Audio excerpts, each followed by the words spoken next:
Seja bem-vindo mais uma vez ao nosso querido canal.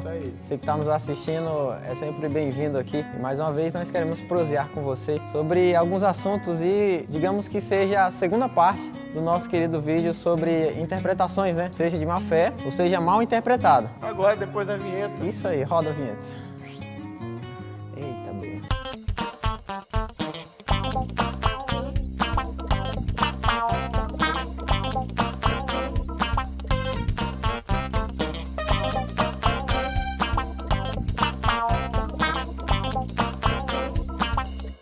Então é isso aí.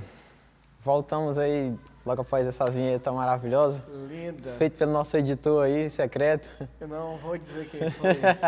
Corta o meu pescoço. Não sei quem é também. E agora vamos falar um pouco sobre um versículo que causa muita polêmica, né? Ele não quis dizer só muito. Ele quis dizer muita polêmica. E é muita mesmo, muita né? polêmica. Dá aquela impressão de que o versículo dá de você desprezar um pouco a Bíblia, né? E levar só para o lado espiritual da coisa e não a questão da Bíblia em si. Mas não quer dizer isso. E o versículo é 2 Coríntios 3,6. A letra mata e o espírito vivifica. Bom, a gente precisa entender algumas palavras no versículo que deixam a interpretação muito melhor, né? E o pano de fundo desse versículo está isolado. Lembrando que a gente vai ver o contexto logo mais. O pano de fundo desse versículo é sobre a incapacidade humana em sua natureza em pecado e a suficiência total de Jesus nas nossas vidas.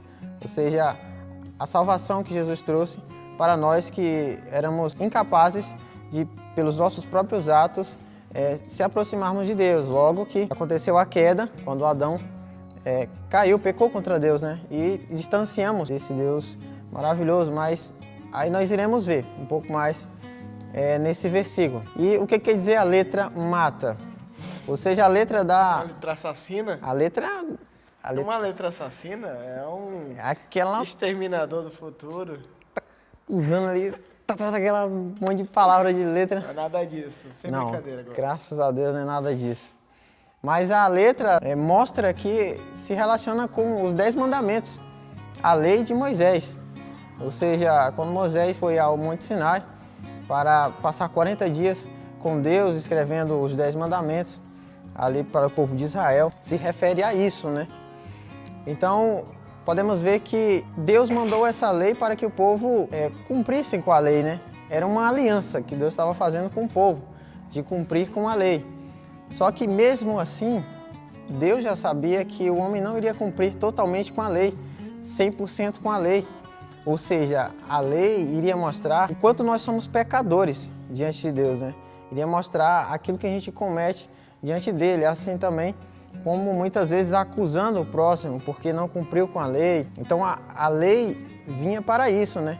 E logo quando o homem não conseguia cumprir com a lei, ele estava pecando. E o que diz em Romanos 6:23? O salário do pecado é a morte. Ou seja, a morte espiritual. Você passar toda a sua vida caminhando para a perdição. E também algo mais que pode ser acrescentado também é a questão do sacrifício, que era feito pelo o sumo sacerdote. O sacerdote entrava no Santo dos Santos, fazia o sacrifício a Deus e também como forma de louvar e agradecer a Deus, mas também de remissão de pecados. Mas depois de um tempo, nem mesmo os sacrifícios eram suficientes para se aproximar de Deus, né? Logo que essa distância foi ocasionada pelo pecado. Então, o pano de fundo da letra que mata é essa questão, de você reconhecer que a lei estava para mostrar algo que você não seria capaz, né? Algo que você mostraria quanto você é pecador. E o outro lado, a parte B do versículo, fala sobre o Espírito. O Espírito vivifica, ou seja, aí entra o plano da salvação. Ou seja, aí entra a nossa salvação por meio de Jesus. O sacrifício único e santo que seria possível para salvar-nos e nos aproximarmos de Deus, que foi a morte do seu Filho. E por que o Espírito? O Espírito representava a nova aliança, a aliança que Deus ia fazer com o homem. Na subida de Jesus ao trono de Deus, ao seu lado, ficaria o Espírito Santo, ficaria conosco o Espírito Santo. Então Jesus, levando para o lado daquele do sacrifício e sacerdote, lembrando que já quando Jesus se ofereceu como um sacrifício vivo, já não precisaria mais de um sacerdote para intermediar essa comunicação entre Deus e o homem, né? Já temos livre acesso a Deus, nós podemos falar com Ele, podemos orar. O véu se rasgou e agora nós temos o livre acesso de falar com Deus. Então foi por meio de Jesus Cristo, o Salvador, que deixou. Aí tá passando um carro aí é a bênção de Jesus. É isso aí. Acontece. Podemos ver essa aliança que Deus fez com o povo em Jeremias 31, 33 e 34. Porque esta é a aliança que firmei com a casa de Israel. Depois daqueles dias, o Senhor, na mente, lhes imprimiu as minhas leis, também no coração lhes escreveu, e eu serei o Deus, e eles serão o meu povo. Logo, Deus está falando que perdoarei os seus pecados e jamais lembrarei. Ou seja, com a morte de Jesus, já não era mais suficiente nenhum sacrifício, porque Ele foi o sacrifício vivo. E naquela hora Jesus recebeu todos os nossos pecados e nós fomos perdoados. Por suas pisaduras nós fomos sarados. Ele foi o único sacrifício. Então o Espírito... Sacrifício suficiente. Não há nada que nós possamos fazer ou que nós poderíamos fazer para nos salvar ou para nos aproximar de Deus. Então vem esse outro contraponto, né? A suficiência de Jesus. Graças a essa suficiência que não é mais preciso fazer nenhum tipo de sacrifício por meio de animais, por meio de tudo que era feito antigamente, né? Que oferecia-se aquele animal, aquele alimento, aquilo que era primícia, aquilo que era as coisas assim mais próximos da perfeição, para que pudesse subir com um aroma suave a Deus. Então, foi um sacrifício tão suficiente, o sacrifício de Jesus ali na cruz, que não precisou de mais nada, né? Não precisa de mais nada. Não precisa. Qualquer coisa que seja sacrificado hoje em dia, então, não é mandamento de Deus. Não é mandamento, porque o sacrifício de Jesus foi algo que encerrou esse rito, né? Então, passa-se agora a ser o sacrifício, como o próprio Paulo diz, das nossas vidas, né? Das nossas vidas. Oferecer o nosso corpo como sacrifício, como um culto agradável a Deus, como algo que seja realmente oferecido como um culto racional. Isso. É isso que ele fala. E também a gente pode ver no próximo texto, Hebreus 10, do 16 e 17, que diz dessa aliança que Deus fez por meio de Jesus. Ele diz assim: mediante a oferta do corpo de Jesus Cristo, uma vez por todas, né, ao sacrifício dele. Jesus, porém, tendo oferecido para sempre o único sacrifício pelos pecados, assentou-se à destra de Deus, ou seja, subiu, deixou-nos o Espírito Santo e também perdoou os nossos pecados. E continuando, esta é a aliança que farei com eles, daqueles dias, diz o Senhor, porei o seu coração as minhas leis, sobre a sua mente e as escrevereis. E acrescenta, também de nenhum modo me lembrarei dos seus pecados e das suas iniquidades para sempre, a questão dos nossos pecados. E no texto também diz que Ele mesmo nos habilitou, ou seja... Mais uma motinha passando. Hoje está movimentado. Incrível, né? Que é quieto por aqui, mas hoje... Hoje quem está fazendo algo de Deus e aí tudo bem.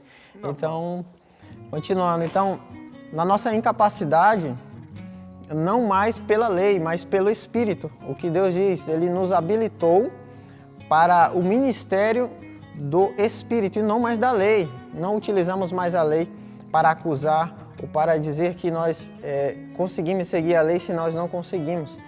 E Ele diz que nós somos agora cartas vivas, porque Deus escreveu em nós toda a lei, através do Espírito Santo, não mais com tinta, em pedra, mas sim nas nossas vidas. E agora somos cartas vivas, mostramos isso, mostramos a lei através das nossas vidas e não mais com aquela lei antiga que já era escrita em tábuas de pedra, ou seja, o ministério da morte, que você utilizava a lei de uma maneira que não era a certa, a lei só veio para mostrar o quanto nós somos pecadores e dependentes de Deus e precisaríamos de um Salvador, que foi Jesus Cristo. Então, todo esse versículo ele engloba muita coisa. A nossa incapacidade, né, de nada que nós pudéssemos fazer nos uniria novamente a Deus e um único sacrifício, que foi Jesus Cristo. É interessante também que é utilizado totalmente de outra forma, né? Não, vamos desprezar a Bíblia porque a letra mata e o Espírito vivifica. Então vamos ficar ali só no nosso cubículo, na nossa oração, falando com o Espírito Santo e tudo mais. E não vamos. Experiência. Sim. Então é um versículo totalmente abrangente. Interessante que algum tempo atrás, né, nesses blogs, nesses outros canais no YouTube também, falando sobre esses textos, e aí eu vi um certo comentário que o rapaz dizia assim: porque eu não entendo como que essas pessoas buscam estudar tanto, sendo que a letra mata. E fala justamente desse versículo. Não sei por que estudar tanto, porque a letra mata, é o Espírito que vivifica, é o Espírito que nos enche. Eu coloquei lá embaixo, não querendo causar polêmica com ele, nem nada, mas eu coloquei embaixo assim, verdade, tem razão, toda razão. Sim. O Espírito Santo, ele é quem nos direciona, é quem nos mostra o que está escrito na Palavra de Deus, ilumina as nossas mentes, mas nós temos que fazer a nossa parte também, né? Sim, claro. Tem grandes exemplos de pessoas, de pregadores, de evangelistas, que sai assim arrebanhando multidões, sai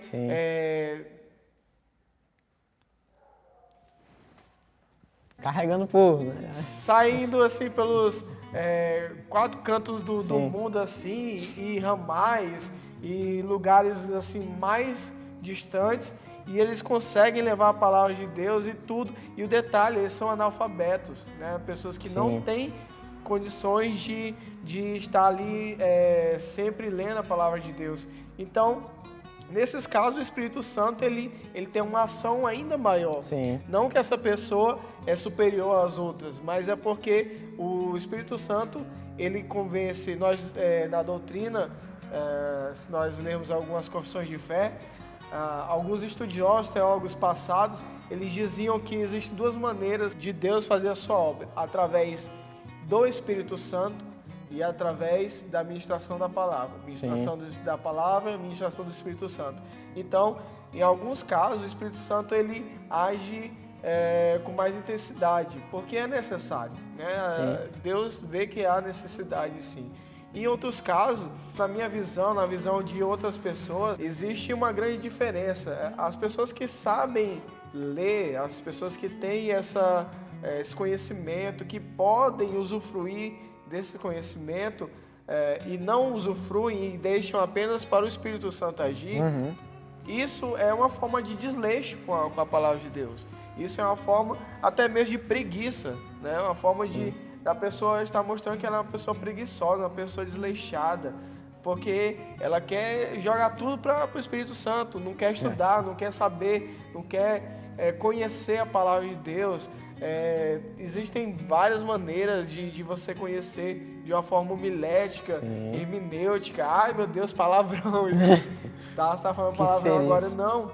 Essas são formas que nós temos de entender, compreender melhor o texto, né? De buscarmos nas línguas maternas em que for escrito a Bíblia, o Velho e o Novo Testamento, e saber a fundo o que aquela palavra quer dizer. Porque nós falamos no vídeo passado que ao ser traduzida para o português, para outras línguas, os tradutores eles meio que adaptavam as palavras, né? Então é necessário que a gente busque conhecer o que diz realmente algumas palavras de textos que geram essas dúvidas, né? Então é super importante, é muito importante. O Espírito vivifica as nossas vidas, o Espírito ele fala conosco, nos ilumina, mas o estudo da palavra é algo extremamente importante, né? Então esse texto, infelizmente, algumas pessoas deturpam, né?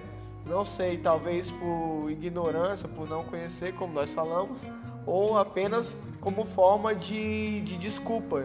Eu não vou ler a palavra, não vou me aprofundar, porque quem vivifica é o Espírito, e a letra apenas mata.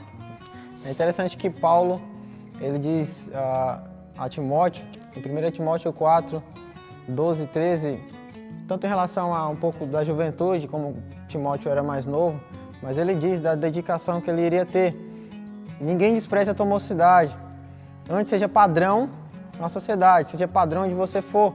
E dedique-se na palavra, no procedimento, no amor, na fé e na pureza. E antes de Jesus chegar, dedique-se totalmente à palavra, leia, né? Faça todo um estudo, dedique-se totalmente, busque aquilo que você tem que buscar, porque essa é a nossa regra de fé e prática. Não há como seguir outra coisa, outro livro. Esse é o nosso livro essencial, é a palavra de Deus que foi deixada a nós. Nós temos que seguir essa regra, né? De fato, é muito importante, realmente. Agora eu vou falar um pouco sobre um outro texto, né? Que não é menos importante, sim, mas também gera dúvida em algumas pessoas. Dessa vez um pouco mais rápido, assim, do que o texto anterior que nós falamos, lá de 2 Coríntios 3,6, que necessitava de uma explicação maior, né? Até porque é um texto muito polêmico, mas um texto um pouco menos polêmico, é o de Mateus 6:33. 6:33.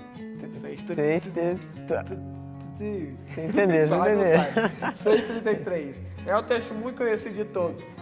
Mas buscar em primeiro lugar o seu reino e a sua justiça, e todas estas coisas vos serão acrescentadas. Repetindo, e todas estas coisas vos serão acrescentadas. Por que eu repeti? Porque esse texto ele é muito óbvio na mente de muitas pessoas, e às vezes nós dizemos, todas as coisas serão acrescentadas, ou então as demais coisas serão acrescentadas, né? Então é através dessa pequena distorção que nós entendemos errado o contexto do texto, né? Então o certo é todas estas coisas serão acrescentadas. Porque nós falamos todas as coisas, nós entendemos que abrange tudo, né? Todas as coisas, eu vou alcançar o sucesso da minha vida, eu vou ter tudo o que eu quiser, porque eu vou buscar em primeiro lugar o seu reino e a justiça, o reino e a justiça de Deus, né? É interessante, Tassi, que a gente leva dessa forma, às vezes, barganha, né? Eu vou buscar a Deus. Exatamente. E as outras coisas já estão, né? Exatamente. Tá tudo no ponto já. A moeda de troca ali com Deus, né? Então, obrigado, né? Me dá o carro, eu vou ali na igreja um domingozinho lá, né? No mês já ganhei um carro, não. Faça isso não, meu irmão. Não é pelo assim. Amor de Deus. O texto, ele deixa bem claro. Se nós vemos alguns versículos antes, Jesus fala sobre as necessidades básicas do homem, né? Tanto que ele fala assim, eu não quero que vocês andem ansiosos por aí, porque Deus é um Deus de provisão. Olha os lírios do campo, eles não tecem nem fiam, mas Salomão, em toda a sua glória, nunca se vestiu como um deles. Fala sobre as aves dos céus que não trabalham, mas mesmo assim o Deus Todo-Poderoso as sustenta sempre, né? E assim ele destaca esses pontos, né? Então o texto ele quer dizer sobre as nossas necessidades básicas, tanto que ele fala e todas estas coisas, apontando para as necessidades básicas, que é o comer, o beber e o vestir, são as coisas que nós precisamos realmente, né? Então é um texto assim, um pouco difícil de entender na visão de muitos que é muito óbvio, né? Mas algumas pessoas infelizmente deturpam esse texto por causa dessa trocazinha de palavras, né? Então, que nós possamos estar atentos para os mínimos detalhes da palavra de Deus, para que nós não possamos assim ser hereges, né? Fazer com que pessoas entendam coisas erradas através da nossa interpretação errada também, isso né? Aí. Vemos que está multidão de pessoas, ou aqueles que se dizem profetas e que se dizem apóstolos, eles só querem uma coisinha para se aproveitar. Só querem se aproveitar da palavra de maneira errada, né?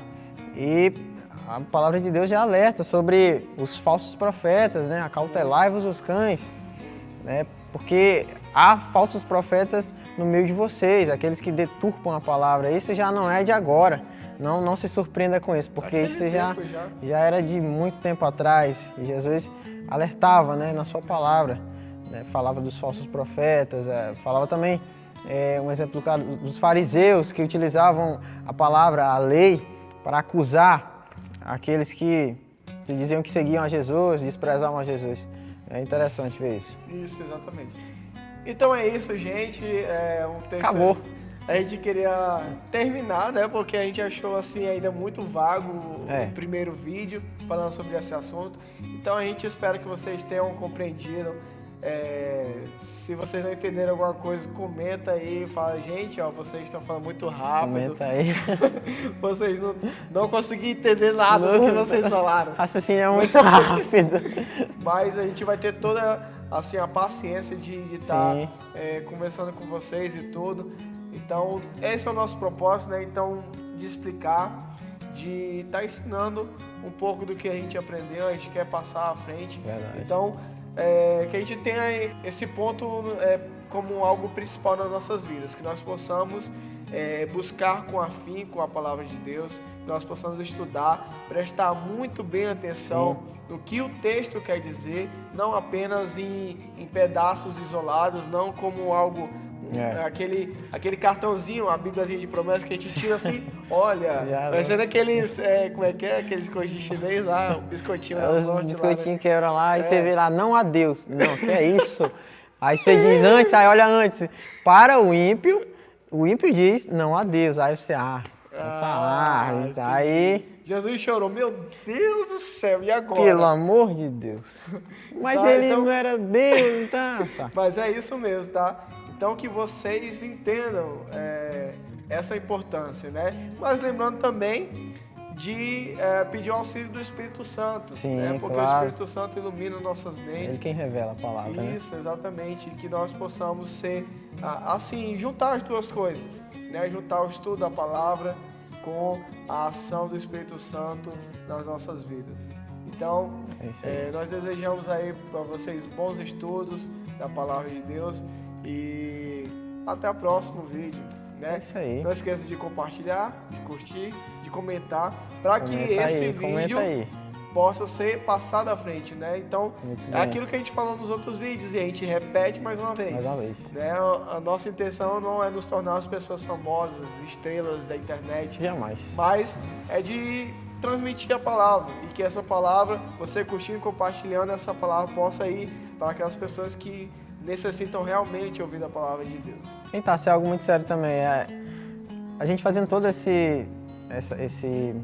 apresentação desses versículos, nós não queremos dizer que nós somos os donos da verdade, né? Exatamente. Claro, a gente está apresentando aquilo que a gente, consequentemente, aprendeu. Nós fomos doutrinados, nós estamos em uma igreja, nós temos pastores, né? E ainda então, temos muito a aprender Sim, também, né? Claro. Talvez a gente diga que de ver uma vez ou outra alguma coisa meio... não muito certo. Mas nós estamos estudando também, né? Não esqueça disso. Aos futuros pastores aí, ó, Tassi aí, tá quase indo pro seminário já. Quase. A gente não sabe qual é o plano de Deus, mas estamos aí, né? Exatamente. E apareça mais vezes aí no nosso canal. Isso. Obrigado. Então, até o próximo vídeo. Valeu, galera, e vamos prosear.